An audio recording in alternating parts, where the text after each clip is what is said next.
नमस्कार, स्वागत है आपका प्रोफेशनल एस्ट्रोलॉजी पर। जैसा कि आप सभी दर्शक जानते हैं, आज बुधवार का दिन है और आज मैं आप सभी के सम्मुख उपस्थित हुआ हूं द एस्ट्रोलॉजी शो के एपिसोड नंबर 78 को लेकर। द एस्ट्रोलॉजी शो में मैं आप सभी दर्शकों के द्वारा पूछे गए प्रश्नों के जवाब देता हूं। वो प्रश्न ज्योतिष से संबंधित हो सकते हैं, आपकी जन्म कुंडली की प्लैनेटरी पोजीशन से संबंधित हो सकते हैं, किसी भी तरह का ज्योतिषीय उपाय या कोई भी प्रश्न जो कि आपके मन में हमारी इस ऑकल्ट साइंस ज्योतिष की फील्ड से संबंधित उत्पन्न होता है, उन प्रश्नों के जवाब आप मुझसे इस कार्यक्रम के माध्यम से पा सकते हैं। क्या करना होगा आपको अपने प्रश्नों को पूछने के लिए? इसी वीडियो के कमेंट सेक्शन में जाकर के आप अपने नाम के साथ में अपने एक स्पेसिफिक प्रश्न को दे दीजिए। पर जैसे ही द एस्ट्रोलॉजी शो के अन्य एपिसोड्स आते हैं, उन एपिसोड्स में मैं आप सभी दर्शकों के द्वारा पूछे गए प्रश्नों के जवाब को लेकर के उपस्थित हो जाऊंगा। यदि आप इस कार्यक्रम को देखते हैं और इस कार्यक्रम के माध्यम से आपका कुछ भी लाभ होता है तो आप इस वीडियो को लाइक करें, साथ ही साथ इस चैनल को सब्सक्राइब करें ताकि इन फ्यूचर जो भी कंटेंट मेरे द्वारा इस चैनल पर अपलोड किया जाता है उसका नोटिफिकेशन आपको मिलता रहे। यदि इस कार्यक्रम के माध्यम से आपका कुछ भी लाभ होता है, आपके ज्ञान में अभिवृद्धि होती है, तो इस वीडियो को ज़्यादा से ज़्यादा लोगों के साथ में शेयर करें ताकि और भी लोगों का लाभ हो और उसका माध्यम आप सभी दर्शक बने। यदि आप जानना चाहते हैं कि आपका आने वाला मंथ कैसा होने वाला है, 31 जुलाई है आज, कल से नए मंथ की शुरुआत हो रही है।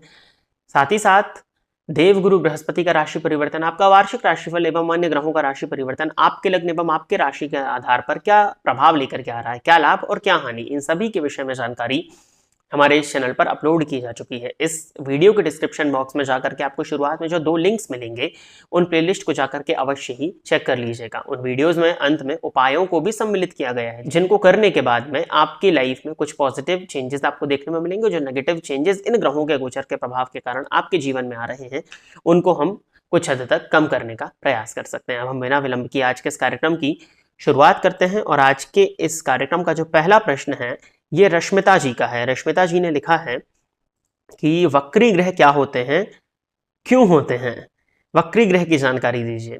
वक्री ग्रह जो है, जिसको आप देखते होंगे कुंडली में आगे वा लिखा रहता है या आर, रेट्रोग्रेड मोशन। कभी भी कोई प्लैनेट अगर देखा जाए तो नॉर्मली आकाश में वक्री नहीं होता, उल्टा नहीं चलता, सभी ग्रह सीधे ही चलते हैं। बट होता क्या है कि ज्योतिष शास्त्र जो है वो दृष्टि विज्ञान है। जो भी चीज हमको दिखती है ना, हम उसी को मान लेते हैं। तो जब अर्थ से देखने पर समझ में आता है कि किसी एक प्लैनेट की गति थोड़ी स्लो हो गई है, थोड़ी धीमी हो गई है, तो अन्य ग्रहों की जो स्पीड है वो तो उसी के अकॉर्डिंग है। तो अन्य ग्रह जब तेजी से आगे जाते हैं और वो ग्रह स्लोली आगे जाता है, तो ऐसा समझ में आता है कि वो ग्रह पीछे हो गया है। तो जो आपका एस्ट्रोनॉमिकल रीजन है वक्री प्लैनेट के पीछे, वो तो यही है कि बाकी ग्रहों कि उस ग्रह जो ग्रह वक्री अवस्था में है उसकी गति थोड़ी सी धीमी हो जाती है, बट वो दिखता तो पीछे जाता हुआ है, इसलिए हम उसको वक्री कहते हैं। और पूरी गणनाओं को ये मान करके करते हैं कि वो ग्रह उल्टा चल रहा है, वक्री चल रहा है। अब वक्री ग्रह जो होता है वो किसी ना किसी तरह के स्ट्रॉन्ग कार्मिक कनेक्शन को दिखाता है। अब किस तरह का स्ट्रॉन्ग कार्मिक कनेक्शन, तो वो ग्रह किन भावों का मालिक है और किन भावों में बैठा है, और एक स्टेप और आगे जाएं तो किन भावों पर अपनी दृष्टि डाल रहा है, किस भाव के स्वामी के नक्षत्र में बैठा है, किस ग्रह के नक्षत्र में बैठा है, इन सब से जोड़ करके देखा जाता है। यदि वक्री ग्रह कारक हैं, फॉर एग्जाम्पल यदि जो ग्रह वक्री है जिसकी आप चर्चा कर रहे हैं वो उस जन्म कुंडली में कारक है, जैसे मेष लग्न की कुंडली में गुरु कारक होते हैं, तुला लग्न की कुंडली में शुक्र बुध कारक होते हैं, इस तरह से यदि वो ग्रह कारक है तो वो आपको श्रेष्ठ फल देगा। स्त्रियों की कुंडली में देखने में आता है कि गुरु यदि वक्री अवस्था में हो तो दाम्पत्य की शुरुआत होने में थोड़ा सा समय, दाम्पत्य जीवन में कुछ हद तक परेशानी होती है, परंतु यदि गुरु लग्न सप्तम भाव से संबंध बना रहे हैं तो दाम्पत्य चल जाता है, इसमें कहीं कोई बहुत ज्यादा परेशानी देखने में नहीं आती है।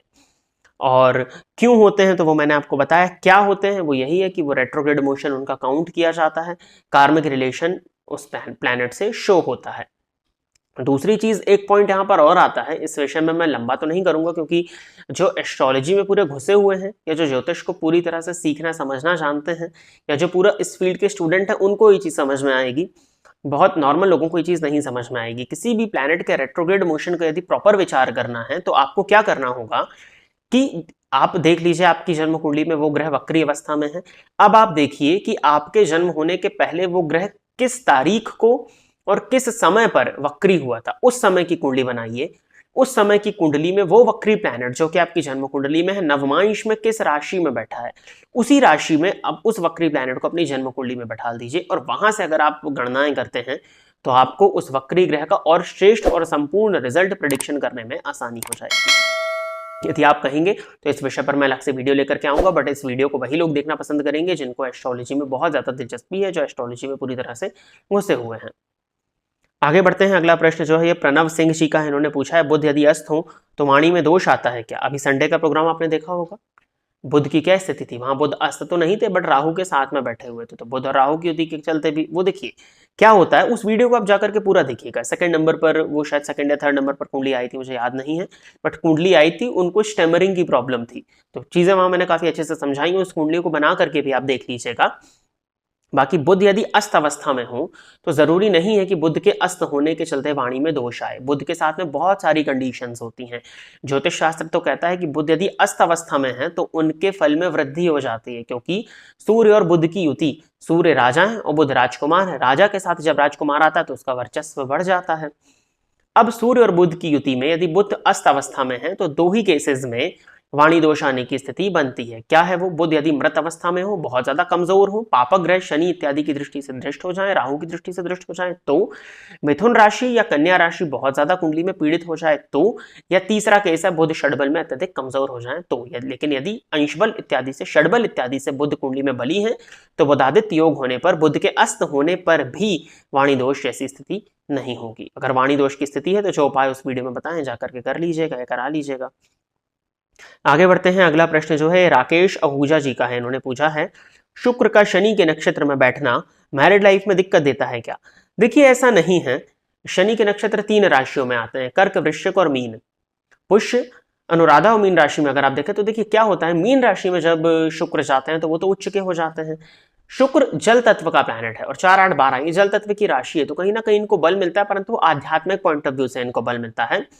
जो इस तरह का शुक्र होता है जब शनि के नक्षत्र में जाता है तो शुक्र सुख का कारक है और शनि दुख का कारक है, तो ऐसे लोगों को बहुत ज्यादा सुख को भोगने की चाहत नहीं रहती, या शुरुआती स्टेज में रहती है, तो जैसे जैसे उनकी उम्र बढ़ती है शुक्र को भोगने की चाहत कम हो जाती है, सुखों को भोगने की चाहत कम हो जाती है, या ये कह लीजिए कि सुखों की प्राप्ति में इतना समय लग जाता है कि उनका उससे मन उठ जाता है। वैसे अगर मीन राशि में तो ये चीज नहीं होती, क्योंकि शुक्र उच्च स्थिति में है, उनका मन आध्यात्मिक पॉइंट ऑफ व्यू से ज्यादा लगता है, विरक्ति की तरफ आप कह सकते हैं, या सांसारिक चीजों से कट करके ईश्वर के प्रति समर्पण के रूप में ज्यादा लगता है। तो इसको आप बोल सकते हैं कि मैरिड लाइफ में दिक्कत तो नहीं कहूंगा मैं इसको, मैरिड लाइफ में वो मन, वो जो लगना चाहिए, जो इन्वॉल्वमेंट होना चाहिए, जो पोजेशन अपने पार्टनर के लिए होना चाहिए, उस पोजेशन में जरूर थोड़ी सी कमी आ जाती है। अब ये शुक्र यदि पीड़ित अवस्था में है, शनि राहु इत्यादि की दृष्टि से दृष्ट होते हैं, सप्तम भाव और सप्तमेश की स्थिति यदि खराब होती है, नवमांश कुंडली में 7th हाउस की स्थिति यदि खराब होती है, तब बिल्कुल अगर इस तरह की कंडीशन भी बनती है तो फिर मैरिड लाइफ में परेशानियां देखने में अवश्य ही मिल जाएंगी। और आगे बढ़ते हैं तो अगला प्रश्न जो है ये नंदन के नाम से प्रश्न है। इन्होंने पूछा नीच भंग राजयोग कितना प्रभावी है? परसेंटेज वाइज पूछा जाए तो 60 to 65% उस नीच के ग्रह के प्रभावों में कमी ला देता है, या यूं कह लीजिए कि पहले परेशानी आती है, फिर उस परेशानी का सोल्यूशन भी वो नीच भंग राजयोग आपको दे देता है। देखिए नीच भंग राजयोग का वही एग्जांपल है कि बारिश में छाता, बारिश नहीं रुकती है, आपके पास में छाता है, आपके पास में प्रोटेक्शन है, एक आर्मर है, एक प्रोटेक्शन कवच है आपके पास में, उस कवच से आप कुछ हद तक सुरक्षित हो सकते हैं, परंतु पैर हाथ तो भीग ही जाते हैं, कई बार छाता भी पकड़ते हैं तो पैरों में तो पानी आ ही जाता है ना, छींटे तो आ ही जाते हैं, तो थोड़ी सी परेशानी रहती है। परंतु हाँ, नीच भंग राजयोग का ना बनना उससे बेटर है कि नीच भंग राजयोग का बन जाना। जब नीच भंग राजयोग बन जाएगा तो जहां पर चीजें नहीं प्राप्त हो रही थी वहां चीजों की प्राप्ति होने लगती है। यदि व्यक्ति उस ग्रह से संबंधित पूजा पाठ आराधना करे तो उसके दुष्प्रभावों में काफी हद तक कमी फिर देखने में मिल जाती है। तो यही है नीच भंग राजयोग का प्रभाव। तो प्रिय दर्शकों, इतने ही प्रश्नों को द एस्ट्रोलॉजी शो के एपिसोड नंबर 78 के लिए सिलेक्ट किया गया था और इतने ही प्रश्नों के जवाब को लेकर के आज मैं आप सभी के सम्मुख उपस्थित हुआ था। आशा करता हूं कि जितने भी लोगों के प्रश्नों के जवाब मैंने इस कार्यक्रम के माध्यम से दिए वो सभी लोग संतुष्ट होंगे। यदि आप इस कार्यक्रम को देखते हैं और इस कार्यक्रम के माध्यम से आपका कुछ भी लाभ होता है तो आप इस वीडियो को लाइक करें, साथ ही साथ इस चैनल को सब्सक्राइब करें, ताकि इन फ्यूचर जो भी कंटेंट मेरे द्वारा इस चैनल पर अपलोड किया जाता है उसका नोटिफिकेशन आपको मिलता रहे। यदि आप भी अपने प्रश्न को इस कार्यक्रम में सम्मिलित कराना चाहते हैं तो आप अपने नाम के साथ में अपने स्पेसिफिक प्रश्न को इसी वीडियो के कॉमेंट सेक्शन में दे दीजिए। फिर जैसे ही द एस्ट्रोलॉजी शो के एपिसोड आते हैं उन एपिसोड्स में मैं आप सभी दर्शकों के द्वारा पूछे गए प्रश्नों के जवाब को लेकर के उपस्थित हो जाऊंगा। आज के इस कार्यक्रम में बस इतना ही रखते हैं। नमस्कार।